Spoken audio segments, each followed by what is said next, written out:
अध्याय 1। पक्षीराज गरुड़ ने भगवान विष्णु से निवेदन किया, हे प्रभु, मैंने तीनों लोकों का भ्रमण करने के बाद उसमें रहने वाले लोगों को देखकर यह निष्कर्ष निकाला कि वह सभी दुखों में ही डूबे रहते हैं। मेरा अंतःकरण पीड़ा से भर गया है। स्वर्ग में दैत्यों की शत्रुता से भय है। पृथ्वी लोक में मृत्यु रोग तथा अभिषित वस्तु के वियोग से पाताल लोक में रहने वाले नाग आदि को मेरे भय से दुख बना रहता है। लोक कल्याण के लिए गरुड़ा द्वारा पूछे गए प्रश्नों का भगवान विष्णु द्वारा समाधान का सार इस पुस्तिका के माध्यम द्वारा पेश करने का प्रयत्न किया गया है। पक्षीराज गरुड़ भगवान विष्णु जी से पूछते हैं, हे प्रभु, आप यह बताने की कृपा करें कि प्राणी कैसे मरता है और मरने के बाद कहां जाता है। मरणासन्न व्यक्ति को किस कारण पृथ्वी पर सुलाया जाता है। उसके नीचे कुश और तिल क्यों बिछाए जाते हैं। उसके मुख में पंचरत्न क्यों डाला जाता है। मृत्यु के समय गोदान अनन्य वस्तुओं के दान क्यों दिया जाता है।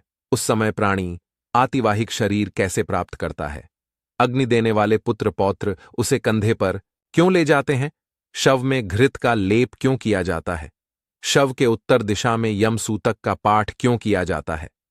मरे हुए व्यक्ति को पीने के लिए जल एक ही वस्त्र धारण करके क्यों दिया जाता है। मृत व्यक्ति के पुत्र 10वें दिन के पहले किस लिए 9 पिंडों का दान देते हैं। शव का दाह संस्कार तथा उसके अनंतर जल तर्पण की क्रिया क्यों की जाती है। किस विधान से पितरों का पिंड दान देना चाहिए। उस पिंड को स्वीकार करने के लिए उनका आवाहन कैसे किया जाता है। दाह संस्कार के बाद अस्थि संचयन और घट फोड़ने का विधान क्यों है। 10वें दिन शुद्ध के लिए सभी परिजनों के साथ खाना तथा पिंडदान क्यों करना चाहिए। एकादश को पिंडदान करने का क्या प्रयोजन है। 13वें दिन पददान आदि क्यों किया जाता है। वर्ष पर्यंत 16 श्राद्ध क्यों किए जाते हैं। हे प्रभु, मनुष्य का शरीर अनित्य है और समय आने पर ही मरता है, किंतु मैं उस छिद्र को नहीं देख सकता जिससे जीव निकल जाता है। प्राणी के अपने जीवन काल में किए गए पाप पुण्य दान आदि शरीर के नष्ट हो जाने पर उसके साथ कैसे चले जाते हैं। श्री कृष्ण जी गरुड़ से कहते हैं, हे पक्षीराज, तुमने जो मानव कल्याण के अपनी जिज्ञासा व्यक्त की है वह सर्वश्रेष्ठ है। अब इसका समाधान सुने। जब मनुष्य अपने पिछले जन्म के अच्छे बुरे कर्म के संचित परिणामों को भोगता हुआ और इस जन्म में कर्म करता हुआ मरणासन्न अवस्था को पहुंच जाता है तो शरीर में कई रोग उत्पन्न होते हैं। एक अचानक सर्प की भांति वह मौत के जकड़न में बंधता चला जाता है। वह घर में अस्यहीन अपाहज शारीरिक मानसिक पीड़ाओं से पीड़ित फिर भी जीने की मन में इच्छा को लेकर दुखदायी जीवन व्यतीत करता है।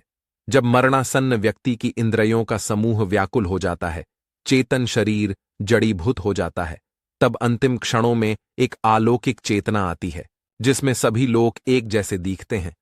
उस समय वह कुछ बोलने योग्य नहीं रहता और प्राण शरीर को छोड़कर यमराज के दूतों के साथ चल देते हैं। उस समय जो प्राणी दुखात्मा होते हैं, यमदूत अपने पाशबंधों में जकड़कर मारते हैं।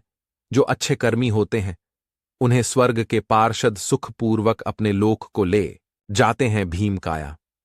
दुराकृति यमराज के दूतों को देखकर ही पापियों के मन में भय उत्पन्न हो जाता है। हाहाकार करता हुआ अंगूठे के नाप जितना मृत मनुष्य अपने घर को देखता हुआ यमदूतों द्वारा घसीटा हुआ रास्ते में अनेक यातनाएं सहता हुआ यमराज के सामने ले जाया जाता है। जीव अति भयानक यमराज की काया को देखता है और फिर उसके आदेश पर तुरंत वापस अपने मृत स्थान पर यमदूतों के साथ आ जाता है। वह वापस अपने शरीर में जाने की कोशिश करता है, पर यमदूत उसके गले में फंदा डाले रहते हैं। उसे भूख और प्यास बहुत सताती है और बहुत रोता है। अपने पुत्रों द्वारा अर्पित की हुई चावल की खीलों को वह खाता है, फिर भी भूख नहीं मिटती। जिन आत्माओं को यह खीलें नहीं मिल पाती वह सुनसान जंगल में भटकती रहती हैं।